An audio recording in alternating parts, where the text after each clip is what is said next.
베드로의 설교에 귀를 기울였고 많은 사람들이 베드로와 요한 주변으로 몰려들었습니다. 사람들이 경이로운 눈으로 베드로와 요한을 지켜보고 있을 때에 어쩌면 베드로와 요한은 그런 시선을 즐기면서 예수님은 은근슬쩍 감추고 자신들이 기적을 일으킨 것처럼 호가호위할 수도 있지 않았겠습니까? 만일에 그랬다면 베드로와 요한은 엄청난 능력자로 사람들의 추앙을 받았을 것입니다. 예수님도 이 땅에 계실 때 오병이어의 기적을 벌인 적이 있습니다. 이때 사람들이 이 예수님을 왕으로 추대하려고 한바탕 소동을 벌인 적이 있었기 때문에 이 베드로와 요한 역시 그들이 일으킨 기적은 사람들의 관심을 끌기 충분했습니다. 그러나 이 두 사도는 사람들의 환호나 갈채 이런 것에 전혀 염두를 두지 않았습니다. 오히려 자신들을 주목해 보는 것에 대해 경계하고 있습니다. 3장 12절을 우리 함께 읽어보겠습니다. 시작. 베드로가 이것을 보고 백성에게 말하되 이스라엘 사람들아 이 일을 왜 놀랍게 여기느냐? 우리 개인의 권능과 경건으로 이 사람을 걷게 한 것처럼 왜 우리를 주목하느냐? 자신들은 이런 기적을 일으킨 데 대해 아무런 기여를 한 바가 없다고 선을 긋고 있습니다. 이 걷지 못하던 장애인이 일어섰다는 이 소식을 듣고 종교 지도자들이 출동합니다. 그리고 사도들이 복음을 전하지 못하도록 감옥에 집어넣습니다. 4장 4절에 보니까 베드로의 설교를 들은 남자만 해도 약 5천 명이나 되었다고 말합니다. 이미 예수님을 십자가에 못 박아 죽인 경험이 있던 이 종교 지도자들은 예수의 복음이 널리 전파되는 것을 극도로 싫어했습니다. 이미 그들은 예수님이 이 땅에 계실 때부터 예수님과 사사건건 충돌을 빚어왔습니다. 그들은 많은 사람들이 예수님을 믿게 되면 자신들이 그간 했던 것들, 그 잘못이 다 드러나게 되고 또 종교적 영향력이 축소될 것을 두려워했습니다. 이튿날 이스라엘의 최고 법정기구인 사네드린 공회가 소집됩니다.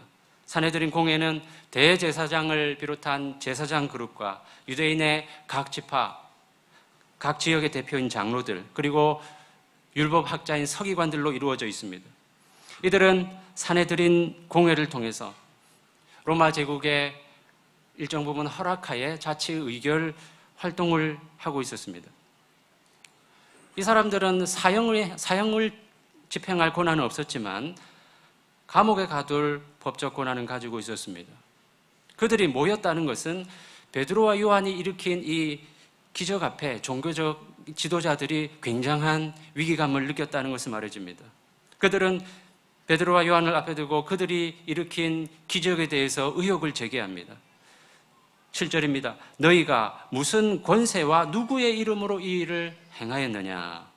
그들이 이렇게 물은 이유는 베드로와 요한이 악한 영의 힘을 빌려서 기적을 일으켰다고 몰고 가서 그들이 하나님과 무관한 이단 사설을 가르치는 자로 낙인 찍기 위함이었습니다.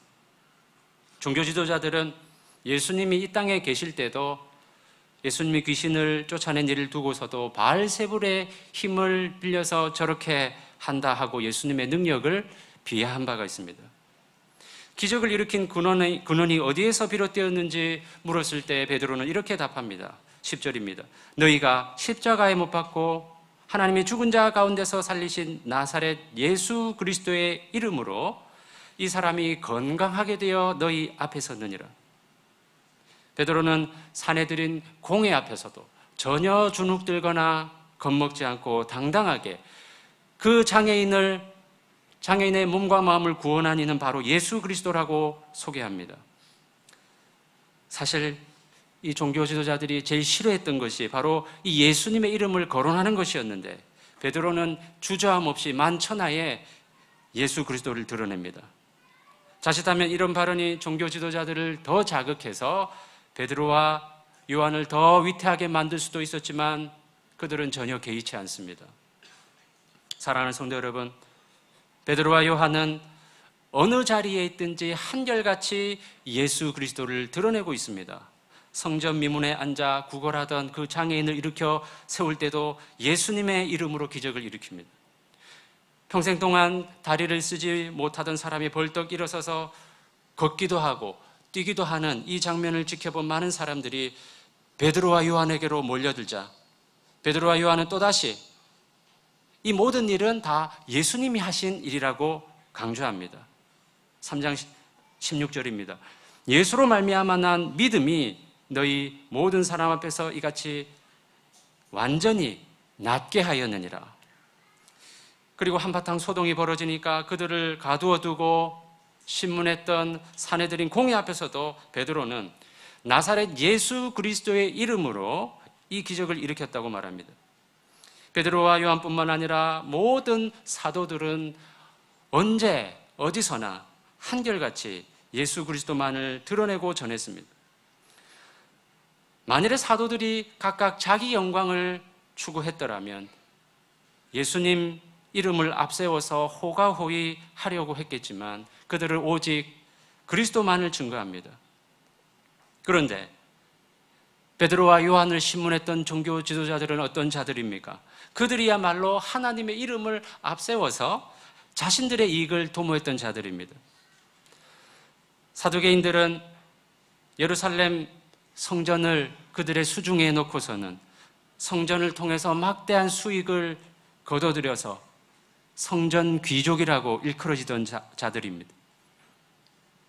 바리새인들은 지방의 토 세력들이었는데 율법 준수를 강조하고 스스로 거룩한 채 하면서 백성들의 존경을 받고자 했습니다.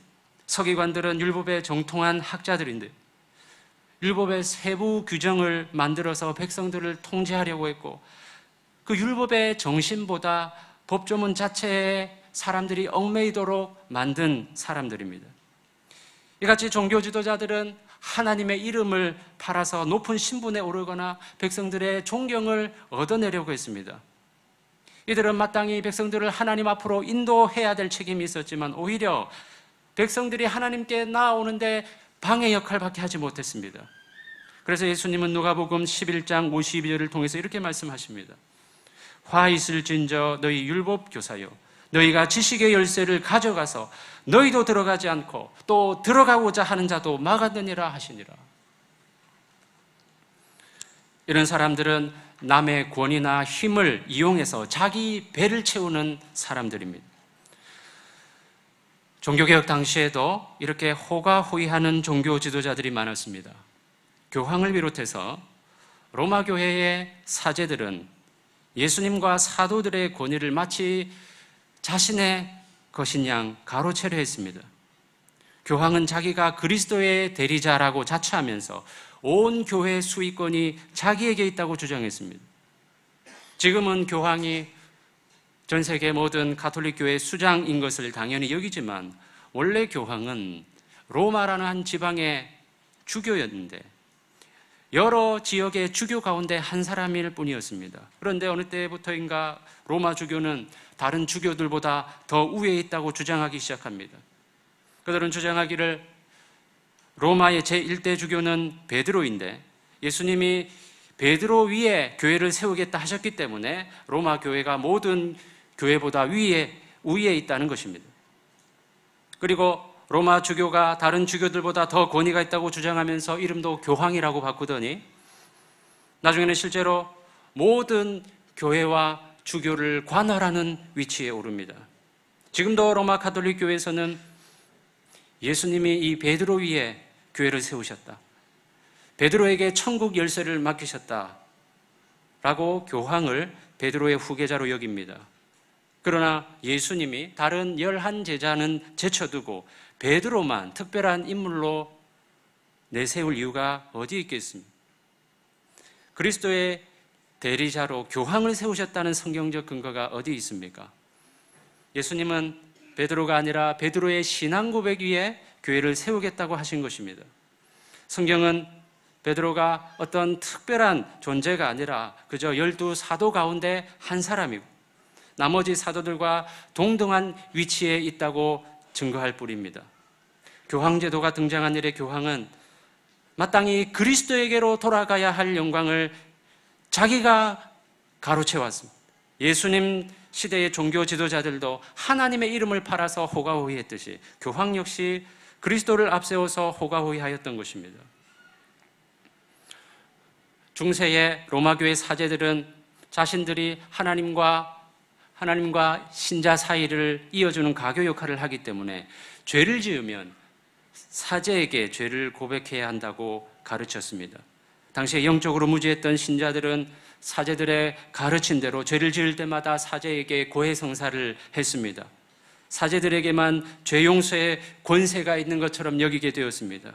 우리의 중보자는 오직 예수님 뿐인데 하나님과 사람 사이에 사제들이 끼어들어서 호가호위한 셈입니다.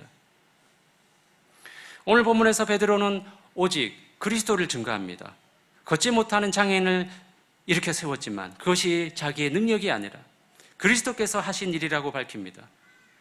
베드로를 비롯한 모든 사도들은 언제 어디서나 사람들을 자기가 아니라 그리스도께로 인도하려고 애를 썼습니다. 그런데 교회 역사를 살펴보면 늘 이 그리스도의 이름을 팔아서 자기 배를 채우는 동시에 사람들이 그리스도께 나아오는데 방해되는 세력이 언제나 있었음을 알 수 있습니다. 중세 시대에도 교황을 비롯한 사제들은 사람들을 그리스도께로 인도하기는커녕 회방꾼 노릇을 하였고 사람들을 이용해 먹기 바빴습니다. 오늘 우리 시대에도 마찬가지입니다. 교황을 부정하며 나온 것이 개신교인데 어찌된 일인지 교회들마다 작은 교황들이 더러 보인다는 사실입니다. 목회자들 가운데 교황처럼 그리스도의 대리자 노릇을 하려는 사람들이 더러 있습니다.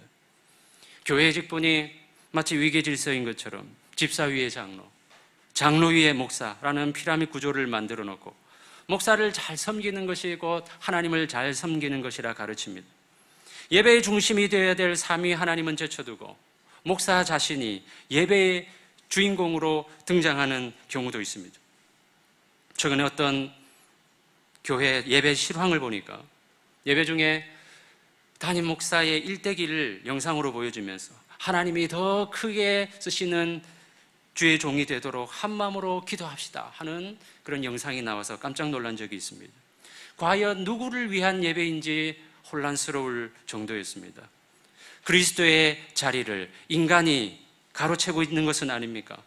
그리스도만을 바라보게 해야 할 목회자가 자신을 주목하게 만들고 있으니 하나님 앞에 큰 죄를 짓는 게 아닙니까? 우리나라의 대형 교회들은 담임 목사의 강력한 카리스마로 세워진 교회들이 많습니다. 그렇기 때문에 담임 목사들이 절대적인 영향을 행사하는데요. 이들이 은퇴 시기가 다가오면 교회들이 고민에 빠집니다. 담임 목사가 은퇴하면 이 교회가 위기에 빠지지 않을까 염려하는 것입니다. 그래서 담임 목사와 비슷한 배경을 가진 그의 아들이나 사위에게 교회를 물려주려고 합니다. 이 얼마나 안타까운 일입니까? 담임 목사 한 명이 은퇴한다고 교회가 휘청거린다면 건강한 교회를 할 수 있겠습니까? 그것 때문에 목회 세습을 해야 될 정도라면 그 토대가 얼마나 취약한지 알 수 있지 않겠습니까? 목사 한 사람에게 지나치게 의존하는 교회라면 그 교회는 목사의 교회인지 아니면 그리스도의 교회인지 잘 분별해 보아야 할 것입니다. 이것은 비단 목사들만의 문제는 아닙니다. 교회 안에서 자기 이름을 내고 자기 영향력을 행사하려는 장로, 권사, 집사들 다 그리스도의 영광을 스스로 가로채려는 것입니다. 스스로 그리스도의 자리를 차지하려는 호가호위하려는 목회자도 문제지만 그런 목사를 추종하고 따라가는 교인들도 문제입니다.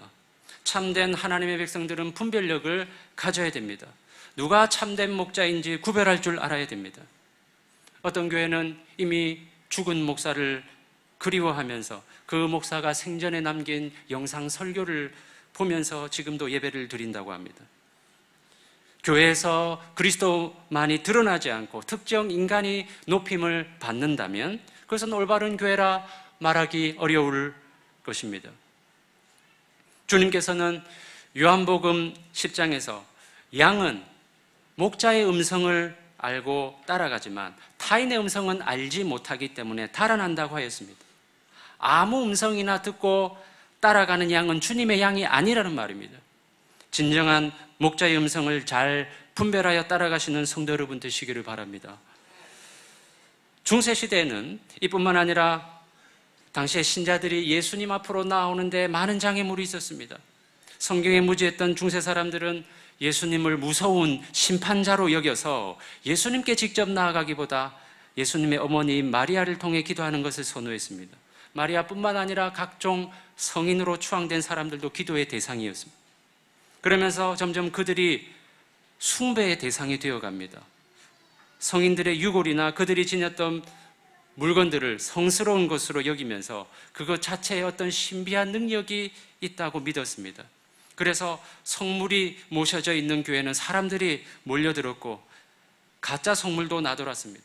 어찌나 많은 가짜 성물들이 나돌았던지 종교개혁자 칼빈은 성물로 나도는 예수님의 십자가 파편을 다 모은다면 한 배에 가득 찰 것이다 라고 비판한 바가 있습니다. 그만큼 사람들이 성물에 집착했다는 말입니다. 우리의 구원과 은혜의 통로는 오직 예수님뿐인데 사람들은 거기에 자꾸 이것저것 더하는 바람에 하나님, 예수님 앞으로 나오기가 더욱더 힘들어졌습니다. 이와 같이 예수님 외에 사족을 덧붙이는 것은 예수님만으로는 충분치 않다는 생각 때문입니다. 예수님만으로는 불완전 혹은 불충분하기 때문에 거기에 마리아도 추가하고 많은 성인들과 성물들도 거기에 집어넣습니다. 그리고 로마 교회에서는 그리스도의 은혜뿐만 아니라 인간의 선행도 있어야 천국에 갈 수 있다고 주장합니다. 그러나 어느 누구도 자신의 선행이 천국에 가기에 충분하다고 생각하기는 어려운 노릇입니다. 충분히 선행을 쌓지 못한 이들은 부족한 공로만큼 연옥에 가서 고통을 당한다고 주장했습니다. 그런데 한 가지 방법이 있다고 가르쳤습니다.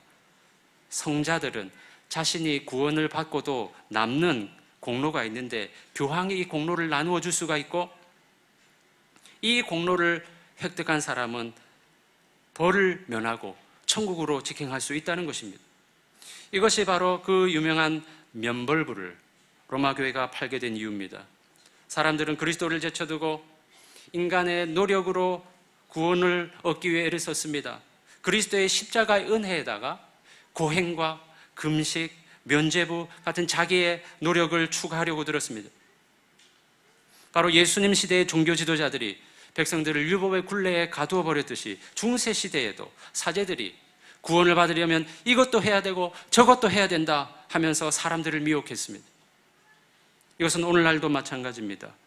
오직 믿음을 통하여 그리스도의 피의 공로로 구원받는다는 사실을 모르는 사람이 어디 있겠습니까? 그런데 실상 많은 교회 강단에서는 바르게 살라고 하는 도덕적, 윤리적 설교가 판을 치고 있고 교인들도 새벽 기도나 큐티나 성경 읽기나 교회 봉사 같은 자기 열심으로 공로를 쌓으려고 합니다. 이런 공로주의에 빠져 있다 보면 자기 자신이 신앙적 열심을 낼 때는 구원이 바로 코앞에 있는 것처럼 느껴지다가도 신앙의 침체기에 빠져 있으면 내가 하나님으로부터 이러다가 버림받는 것은 아닌가 하고 두려워합니다. 그렇기 때문에 자꾸 하나님을 위해서 내가 뭔가를 해야지 안심이 됩니다. 이런 신앙의 모습 뒤에는 그리스도만으로는 불충분하다는 의식이 자리 잡고 있습니다. 그래서 그리스도의 은혜 뒤에 뭔가를 자꾸 덧붙이려고 합니다. 하나님은 영적 어둠이 깊어가던 중세교회에 루터와 칼빈 같은 개혁자들을 통해서 죽어가던 교회를 일깨우셨습니다. 그들은 오직 그리스도를 내세웠습니다. 이것은 구원에 있어서 그리스도의 유일성과 충분성을 말하는 것입니다. 그리스도 외에 어느 누구도 하나님과 사람 사이에 중보자가 될 수 없습니다. 교황도 목사도 중보자가 아닙니다. 우리가 고백하는 웨스트민스터 신앙고백서 8장에서는 예수 그리스도는 하나님과 사람 사이의 유일한 중보자이시다라고 말합니다. 또한 그리스도 외에 구원에 이르는 어떠한 수단도 첨가될 수 없습니다. 우리의 선행이나 공로가 어떤 기여도 할 수 없다는 말입니다. 처음 예수 믿을 때는 오직 예수 그리스도의 공로로 구원받는다는 사실을 정확하게 알고 기뻐하던 사람들도 시간이 지나면서 부지불식간에 자기 공로로 구원을 따내려는 경향을 보이는 경우가 의외로 많이 있습니다. 은혜로 시작했다가 율법으로 마치려는 잘못을 범하는 것입니다. 오늘 저와 여러분은 내 행위로 하나님의 은혜를 따내려 하진 않습니까? 그리스도만으로 충분한데도 거기에 뭔가를 덧붙이려고 하지는 않습니까? 우리가 할 수 있는 일이라고는 아무것도 없습니다. 다만 우리가 할 것이라고는 빈손 들고 십자가 앞에 나아가서 겸손히 그리스도의 공로를 바라보는 것입니다. 다른 거 첨가하지 말고 그리스도께서 완성하신 구원의 은혜를 진심으로 감사하고 찬송할 수 있는 모든 성도 되시기를 바랍니다. 오늘 본문에서 종교 지도자들은 베드로와 요한이 일으킨 그 기적을 애써 폄하하고 무시하려고 듭니다. 이에 베드로는 본문 11절 12절에서 그들에게 이같이 말합니다. 당신들이 건축가가 버린 돌처럼 내동댕이 쳐버렸던 그 예수님이야말로 우리의 유일한 구원자가 되십니다. 베드로는 태어나면서부터 지금까지 한 발자국도 걷지 못했던 이 장애인을 고칠 수 있었던 것이 바로 예수님이 인류의 구원자가 되시기 때문입니다. 육체를 온전케 하실 수 있는 그분은 죄로 오염된 우리 영혼도 회복시킬 수 있는 분입니다. 그래서 베드로는 12절에서 다른 이로서는 구원을 받을 수 없나니 천하 사람 중에 구원받을 만한 다른 이름을 우리에게 주신 일이 없다라고 말합니다. 거기에 있던 종교 지도자들은 예수님이 일으킨 기적을 애써 외면하라고 했습니다. 그러자 베드로는 그렇게 당신들이 예수님을 무시하고 외면한다면 구원받을 길이 없다라고 잘라 말합니다. 사도들은 오직 예수 그리스도로만 구원받을 수 있다고 주장했습니다. 이것은 예수님이 하신 말씀과 일치합니다. 예수님은 내가 곧 길이요 진리요 생명이니 나로 말미암지 않고서는 아버지께로 올 자가 없느니라고 하셨습니다. 오늘날 다원주의와 상대주의가 사상적인 주요 흐름이 되면서 절대 진리를 주장하면 무례한 사람처럼 비춰집니다. 이것이 종교로 들어오면 절대 진리는 없다고 주장하는 종교다원주의가 됩니다. 각기 다른 종교들을 존중하면서 이해하고 포용해 주자 하고 말합니다. 그런데 오늘 본문을 보면 베드로는 다른 이름으로는 구원을 받을 수 없다고 잘라 말합니다. 예수님 스스로도 자신을 거치지 않고서나 하나님 아버지께로 나올 자가 없다고 하십니다. 성경이 이렇게 말하는데 우리가 어떻게 다른 주장을 할 수 있겠습니까? 그렇기 때문에 하나님 말씀을 따르는 주의 백성들은 오직 그리스도로를 외치지 않을 수 없습니다. 이것은 곧 종교다원주의를 주장하는 세상의 가치관과 정면 충돌하지 않으면 안 된다는 것을 의미합니다.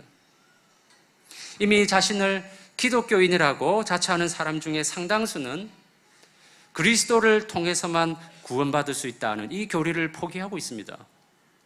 지난 2012년 한국기독교 목회자 협의회에서는 한국인의 종교 생활과 종교에 대한 가치관을 조사한 바가 있는데요.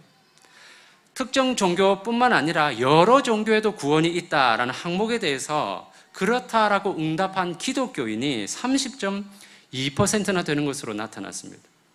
한국의 기독교인 중에 약 3분의 1이 오직 그리스도로 구원받는다는 믿음을 부인하고 있는 셈입니다. 사실 로마 가톨릭 같은 경우는 1960년대에 있었던 제2차 바티칸 공회를 통해서 그리스도를 통하지 않고도 구원받을 수 있는 길이 있다라고 선언한 바가 있고, WCC에 속한 자유주의 교회들도 타 종교와의 대화를 추구하면서 기독교에만 구원의 길이 있다고 주장하지 않습니다. 그렇기 때문에 이들을 보면 4월 초파일에 교회나 성당에서 석가의 탄생을 축하하기도 하고, 성탄절에는 반대로 절에서 아기 예수님의 탄생을 축하한다는 메시지를 발표하기도 합니다.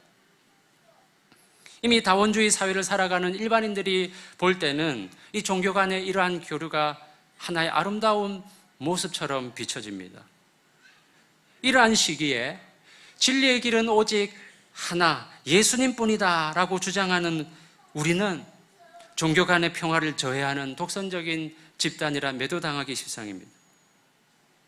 그러나 세상이 변한다고 해서 성경의 가르침이 달라질 수는 없는 노릇입니다. 성경에서 말씀하는 대로, 또한 우리 믿음의 선배들이 전수해 준 그대로 진리는 증거되어야 합니다. 요즘에는 사람들의 거부감을 없애기 위해서 그리스도의 십자가와 부활을 강력하게 전하지 않는 교회들이 늘어간다고 합니다.